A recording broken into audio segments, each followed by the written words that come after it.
In 2025, two black holes collided 7 billion light-years away. That sentence alone isn't unusual. Black holes collide. We've detected it before. We have instruments built specifically to catch the gravitational waves these collisions produce, ripples in space-time itself washing over Earth like a quiet tide from the distant universe. But this collision was different.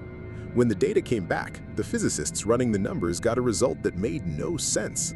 The black holes involved in this collision, the ones that merged to produce the explosion, were the wrong size. Not slightly wrong, not off by a small margin that better instruments might explain away.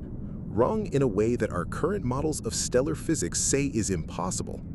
There is a specific size range, between roughly 70 and 140 times the mass of our Sun, where black holes simply cannot form. The physics of how stars die prevents it. The black holes in this collision were sitting squarely inside that gap. And that was just one of 3 impossible black holes discovered in the last few years. The second, a black hole in the Phoenix cluster, 5.8 billion light-years away, with a mass of 100 billion times our Sun. The third, found by the James Webb Space Telescope, deep in the early universe, only 570 million years after the Big Bang.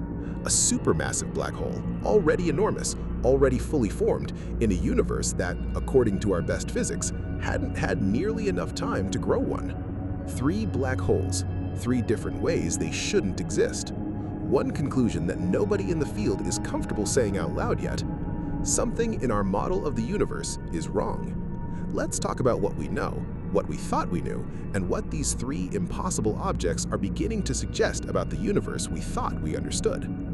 Before we talk about why these black holes are impossible, we need to talk about why that word, impossible, actually means something in this context. Physics isn't a list of suggestions. The rules that govern how stars live and die are among the most thoroughly tested frameworks in all of science. The basic story of black hole formation goes like this.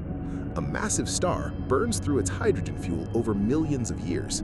When the fuel runs out, the outward pressure of nuclear fusion that kept the star's gravity at bay simply stops. The core collapses inward, the outer layers explode outward in a supernova, and what remains at the center, if the star was massive enough, is a black hole. The mass of that black hole is directly related to the mass of the star that formed it.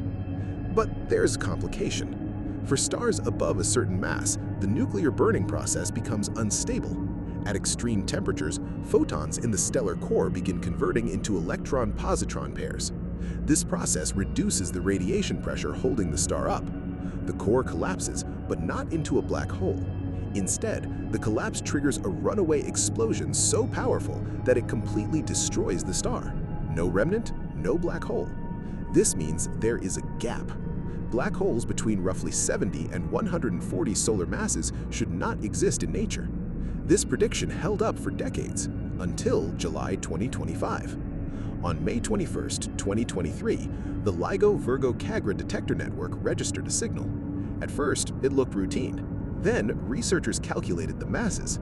Black hole 1, approximately 100 solar masses. Black hole 2, approximately 140 solar masses, both sitting inside the forbidden mass gap.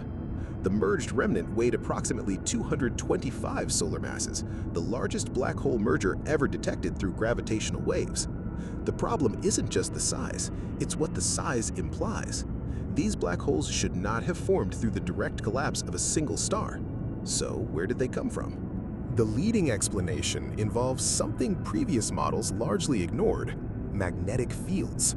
New simulations suggest magnetic fields can dramatically change the behavior of a collapsing stellar core. Instead of exploding, some stars may collapse directly into black holes even within the supposedly forbidden mass range. This is not a minor correction, it's a fundamental revision to our model of stellar death. But it raises an uncomfortable question. If the pair-instability mass gap isn't as absolute as we thought, how many other black holes have we misunderstood? And there's another possibility. These black holes may not have formed from stars at all. They may have formed through earlier black hole mergers, a black hole made from smaller black holes. We have no way to distinguish between these explanations with current data. Both fit the observations. Both are strange. Now let's talk about scale. The black hole at the center of our Milky Way, Sagittarius A star, contains about 4 million solar masses. The black hole in galaxy M87 contains about 6.5 billion solar masses. Both are enormous. Then there's Phoenix A. Deep in the Phoenix cluster sits a black hole with an estimated mass of 100 billion suns. 100 billion. You could fit roughly 15 M87-sized black holes into Phoenix A and still have room left over.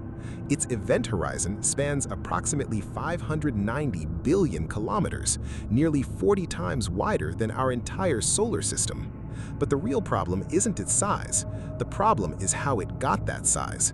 Black holes grow by consuming matter and by merging with other black holes. Both processes are limited by physics. One important limit is called the Eddington limit. As a black hole feeds, radiation pushes outward against incoming matter. At some point, that radiation pressure begins blowing away the very material the black hole is trying to consume. This creates a natural speed limit on growth. According to our best models, that limit should prevent black holes from reaching 100 billion solar masses. And yet, Phoenix A exists. Some researchers think it grew through an extraordinary sequence of mergers. Others think our growth models are missing something important.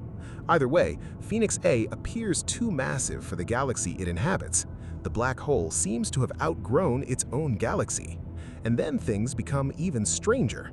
The James Webb Space Telescope allows astronomers to look further back in time than any previous observatory.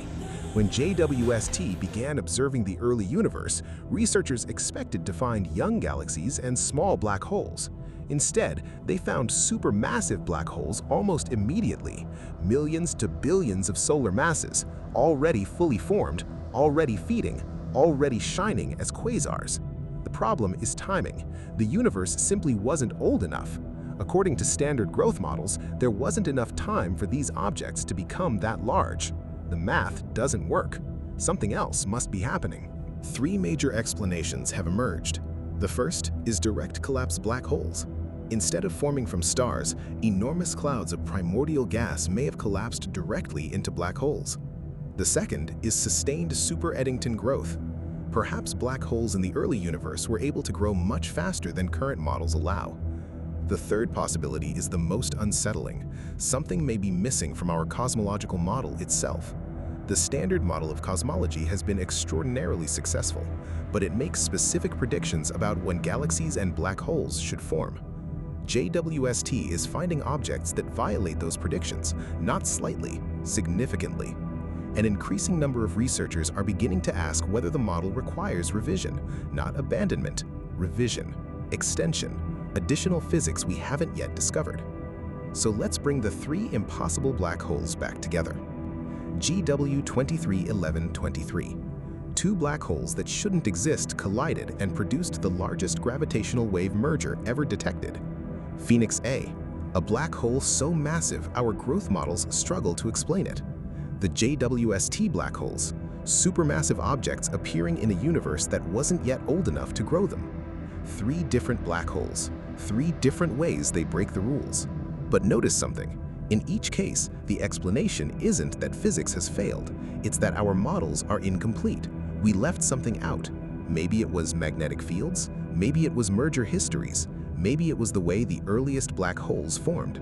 In every case, the universe seems to be telling us the same thing. Your model is a first approximation. This isn't a failure of science, it's how science works. Every generation builds a model that explains what is known. Then new instruments arrive, new observations appear, and at the edges of knowledge, something doesn't fit. The model is revised. The process begins again. What makes this moment unusual is the speed of those revisions. In only a few years, JWST has discovered more challenges to our understanding of early black holes than many previous observatories found in decades. We're in the middle of a genuine scientific confrontation with our own best ideas about how the universe works. And the honest statement is this: we don't know how these black holes formed. Not yet. That phrase is both an admission and a commitment. An admission that our current understanding is insufficient, a commitment to finding out why. There's a specific feeling that comes with discovering that something impossible exists. Not fear, not excitement. Something closer to realizing the ground beneath your feet isn't quite as solid as you thought. Black holes that shouldn't exist are in the data, real, confirmed, and the universe is offering us a choice. Either these mysteries will eventually be explained by missing details in our current theories, or they will force a deeper revision of how we understand the cosmos itself. We don't know which. What we do know is that the impossible objects are there, patient, massive, indifferent to what our equations say about them. The universe is under no obligation to be explainable, but we are, apparently and irrevocably, compelled to keep trying. You're watching Void Atlas. Subscribe if you want to keep going further. I'll see you next time.